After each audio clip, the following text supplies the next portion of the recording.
Okay, now we're going to revise a lot of the vocabulary that we have already studied, and we'll also learn some new words, all connected to the body. So some of these you might have forgotten, and that's why we repeat them. So firstly, when somebody clutches their when somebody clutches their chest, your chest is here, yeah? Usually it's in pain. You might clutch your chest. I can't stop doing that. You might clutch your chest if you're laughing, I suppose, and that's why these two phrasal verbs, they're very often used. Firstly, when you keel over or double over in agony, in excruciating pain, usually because you're having a heart attack or something like that, and you clutch your chest. But you might clutch your chest because you're laughing, and we do use these two for bend over in laughter as well. You can double over in a fit of laughter, or you can double over in stitches. And we don't mean stitches like medical stitches, which have come up before. Here we do mean just that you're laughing. Double over in stitches means laugh your head off, burst out laughing. Okay, you can sprain or twist your wrist or your ankle. Yeah, normally you sprain your wrist. I think twist your wrist, perhaps because it rhymes, doesn't sound quite so natural. But certainly you can twist your ankle, sprain your wrist. And also we do say pull a muscle or tear a muscle for that horrible pain, and it is excruciating pain when you pull a muscle. I remember pulling a muscle in my neck and not being able to sleep at night, just because every time I breathed in, it felt like I was in agony. I was in agony, not just felt like. Okay, a badly bruised elbow. Your elbow is here, and badly bruised means it's covered in bruises. So remember, we use bruise for when there's a dark colour on the skin, usually because the blood is appearing underneath the skin. It's escaping from the capillaries. And so we call that a bruise, yeah, and you can have a badly bruised elbow. Okay, and you might also have a swollen elbow at the same time. If it's bruised, it might be swollen. So don't forget these other good words as well. Swollen means inflated, bigger than usual. Yeah, it's bigger. And so it's a swollen elbow. It's swollen and bruised. It's bruised and battered is another good one. Okay, shrug your shoulders. Yeah, you do that. And if you shrug somebody off, then you ignore their comments, which were perhaps meant to hurt you, but you shrug their comments off. You're not going to let them hurt you. Okay, if you put your thumbs up, yeah, these are thumbs. They are not fingers, technically. In English, you have 8 fingers, 2 thumbs, and 10 toes. And they're all different. You don't call toes fingers, and that's not really a finger, it's a thumb. So put your thumbs up, or suck your thumb. Yeah, if you're quite a young child, usually young children very often suck their thumbs, or they might suck their dummy. And dummy is the word that we use. I think they say pacifier in America, but dummy is the word we use for that thing which little babies and toddlers suck, but they do sometimes suck their thumbs. Okay, we also say knuckles for this part of the fist. Now remember, we say clench your fist. I haven't written that one on the board, but we have done it already. Clench your fist, clench your muscles as well. But clench your fist. You make a fist when you're angry. And when you make a fist, when you clench your fist, your knuckles are the parts here, right there at the top of the fingers, the bony parts.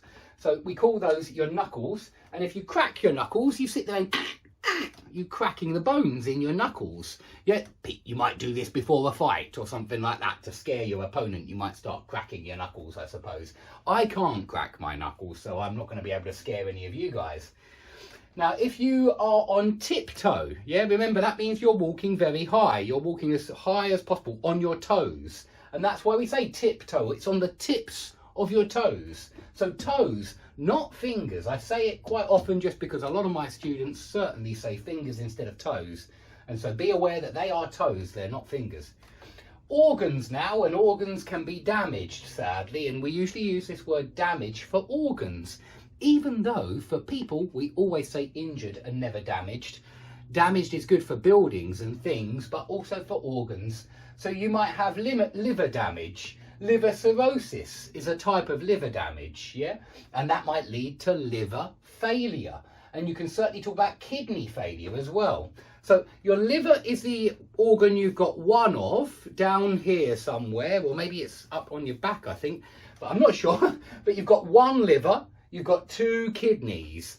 They both help to clean the blood, as far as I know. Yeah, and I'm not a biologist, of course not. But as far as I know, they both clean the blood in some kind of way. But the liver, you have one.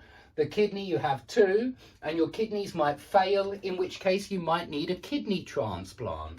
You might need to borrow a kidney. Not borrow, actually, you're not going to give it back. You might need to take a kidney from a member of your family. And it's usually a member of your family, so that the body doesn't reject the new organ, the new kidney. And we would certainly use the word reject. Yeah, a body rejects a new organ sometimes, and of course that can be very dangerous. Now, we've already done have a heart attack. This is a cardiac arrest. But just to remind you the word heart, I like you to learn vocabulary, guys, in 2 or 3 or 4 words, in phrases, and not in singular words. I did that at school. I tried to learn a language as single words, and it failed. It's not a good tactic. Learn languages in big chunks. So yeah, kidney failure, they go together. Liver cirrhosis, they go together. A heart attack goes together. Lung cancer are very often seen together. Cancer is, of course, that terrible disease that so many people die from nowadays. And you develop a tumour very often if you've got cancer, which is a large lump. And we've done all of these words already, yeah? Lump. So you may have a tumour, a lump inside the lung, in which case you'll have some kind of lung cancer. They may need to remove the tumour. They may need to cut out the tumour, yeah? A surgeon might need to cut out the tumour. Okay, if you burst a blood vessel, we've done this one. This is where the blood vessel is blocked, perhaps, and then it bursts because the blood can't flow along it. And the blood vessels are arteries, veins, and capillaries. Capillaries are the really small ones. Arteries or veins, I can't remember which one. One of them goes to the heart, and one of them goes from the heart. I'm sorry, I can't remember which one, but arteries and veins. Now, if you have a brain scan or an MRI scan, that's very often what they're called nowadays, MRI scan, that means magnetic resonance imaging.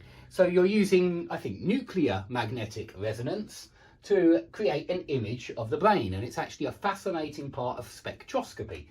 But yeah, I have never had a brain scan, so I don't know really much about that.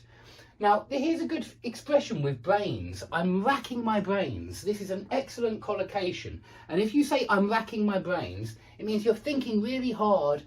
You're thinking really hard in order to find some kind of solution or some kind of correct decision, you know, the right decision. So you might say, oh, I'm racking my brains, but I just can't work out what the answer will be to question 7. You might use it like that. Or you might say, I'm racking my brains, I can't remember where I left my phone. I'm racking my brains, but I just can't remember. Or you might say, I don't know his wife's name. I'm racking my brains, but I just don't know it. So when you're really trying hard to find the answer to something or to remember something, you are